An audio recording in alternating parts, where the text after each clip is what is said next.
ಒಂದು ಸುಂದರ ಕಾಡಿನಲ್ಲಿ ಚುಟುಕು ಮೊಲ ಮತ್ತು ಮೃದು ಸ್ವಭಾವದ ಜಿಂಕೆ ಒಳ್ಳೆಯ ಸ್ನೇಹಿತರಾಗಿದ್ದರು.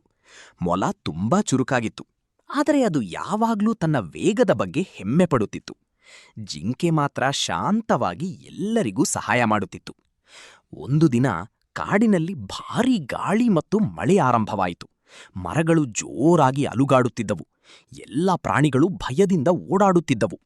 ಅಷ್ಟರಲ್ಲಿ ಚಿಕ್ಕ ಹಕ್ಕಿಯ ಗೂಡು ಮರದಿಂದ ಕೆಳಗೆ ಬೀಳಲು ಶುರುವಾಯಿತು. ಹಕ್ಕಿಯ ಮರಿಗಳು ಅಳುತ್ತಿದ್ದವು. ಮೊಲ ಹೇಳಿತು, ನಾನು ತುಂಬಾ ವೇಗವಾಗಿ ಓಡಬಲ್ಲೆ, ಆದರೆ ಈ ಮಳೆಯಲ್ಲಿ ಮರ ಏರಲು ಆಗುವುದಿಲ್ಲ. ಜಿಂಕೆ ತಕ್ಷಣ ಯೋಚಿಸಿತು. ಅದು ಮರದ ಕೆಳಗೆ ನಿಂತಿತು ಮತ್ತು ಮೊಲಕ್ಕೆ ಹೇಳಿತು, ನನ್ನ ಬೆನ್ನ ಮೇಲೆ ಏರು. ಮೊಲ ಜಿಂಕೆಯ ಬೆನ್ನೇರಿ ಮರದ ಕೊಂಬೆಯವರೆಗೆ ತಲುಪಿತು. ನಂತರ ಗೂಡನ್ನು ಜಾಗ್ರತೆಯಿಂದ ಮರಕ್ಕೆ ಮತ್ತೆ ಇಟ್ಟಿತು. ಹಕ್ಕಿಯ ಮರಿಗಳು ಸಂತೋಷದಿಂದ ಕೂಗಿದವು. ಎಲ್ಲ ಪ್ರಾಣಿಗಳು ಮೊಲ ಮತ್ತು ಜಿಂಕೆಯನ್ನು ಹೊಗಳಿದವು. ಆ ದಿನ ಮೊಲಕ್ಕೆ ಒಂದು ದೊಡ್ಡ ಪಾಠ ತಿಳಿಯಿತು. ವೇಗ ಮಾತ್ರ ಸಾಕಾಗುವುದಿಲ್ಲ, ಒಳ್ಳೆಯ ಮನಸ್ಸು ಮತ್ತು ಸಹಕಾರವೂ ಮುಖ್ಯ. ಆ ದಿನದಿಂದ ಮೊಲ ತನ್ನ ಹೆಮ್ಮೆಯನ್ನು ಬಿಟ್ಟು ಎಲ್ಲರ ಜೊತೆ ಪ್ರೀತಿಯಿಂದ ವರ್ತಿಸತೊಡಗಿತು. ಜಿಂಕೆ ಮತ್ತು ಮೊಲ ಇನ್ನೂ ಉತ್ತಮ ಸ್ನೇಹಿತರಾದರು.